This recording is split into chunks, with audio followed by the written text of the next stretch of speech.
All right, Niles, what's your first topic this week? All right, we're going down to Philly with it. Free my nigga Jahlil, man. Free Jahlil. All right, they got the man held hostage like it's Rikers Island or something.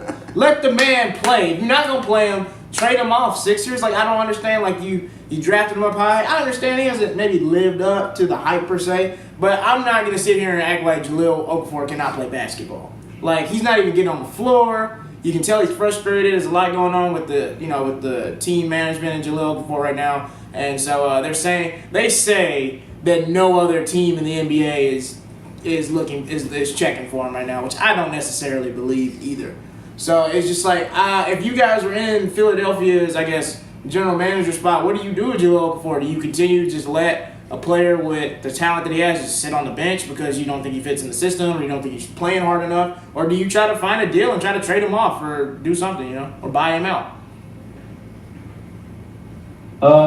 For me personally, I think Jahlil Okafor still has a lot of talent. Same. The one issue you have with the skill set that he has, it's a transition league right now. Yeah. And he's a put my back to the basket and post up type of center. Yeah. And that's really not the flavor of the month right now in the NBA. Yeah. But there's still room for Jahlil Okafor in the NBA today. Exactly.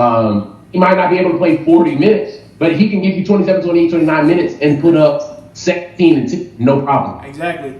LaMarcus Aldridge is in the league. You got guys like Greg Monroe in the league. I mean, Al Jefferson. Al Jefferson is just so, the league moves fast, but I think at the end of the day, the NBA is always a big man's game. If you have a bigger guy that can score, you're going to be in a good position. And I think whoever does get Jahlil Okafor, because I think the Sixers will part ways with him, I think will inherit a player that has some good left. I mean, how old is he? He's like 21, 22? He's like very young. 22, 23. But he's a kid. Like He's very young, but at this point, he's been redshirted on the Sixers for like 2 years. Exactly, now. And so it's just like if he's healthy, if he's ready to go, either play him or I say buy him out or trade him off. I just don't see. As an athlete, I can't just keep somebody just sitting down like that.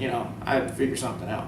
Well, I do think it is an issue of, like Russell said, he doesn't fit the system they want to play. Yeah. And if you look at how the Sixers are playing right now, they're playing pretty damn good. Yeah, they are. And Jahlil Okafor would be counter to that, but I do agree with you. Like, if he comes off the bench, right, goes against their second unit, he could get buckets. He would be very effective. But I do wonder if it's an effort or defensive issue because he's not the best on defense. He had No. I remember at Duke. Again, there's a lot of players that aren't the best on defense. So. Yeah, but at Duke, that was the major concern when he came out of college was, will he give up enough effort on defense? Will he even have the skills to compete on defense? And right. So, this is a league at this point. You got to play two ways. Defense it's at a premium at this point. Right. And so I think for the Sixers, look at how long and devastating that team is. They're two ways effective. Yeah. And I feel like Jahlil might be one way effective. And in multiple ways, like Russell said, you're kind of a dinosaur in this league. If you can't play two ways, and if your back is to the basket all the time. I look at a guy like on the Utah Jazz, Derek Favors. He developed a three-pointer for some reason. It's a little weird, but hey, it's giving him more versatility in the offense. It is. Anything to give him more minutes, Right. It's true. One of the things before we go to your topic here, Jahlil Okafor, one of the places he's rumored to go to if he gets bought out is Chicago. Yeah. Of course, he's from the area, played at Whitney Young High School here in town before he went to Duke. And, the Bulls suck, right? So they're a team that, they have room on their roster for projects and for guys who you want to see what their abilities and talents are. And I think if you put Jahlil Okafor on the Bulls and let him play 20 minutes a game, I think you might have something there. Yeah. I just think one of the other things I thought about with one of the deficiencies he has, even when he was at Duke, one thing that always stood out to me was maybe it was a conditioning issue of why Jahlil might not have been able to give his best on defense. When you're posting up, even though you're giving a lot of effort, you're not really moving much. When you're defensive end, you have to slide, you have to get to the post when somebody's driving in, help defense. That takes a lot out of the big man. So maybe the conditioning has been an issue for Jahlil.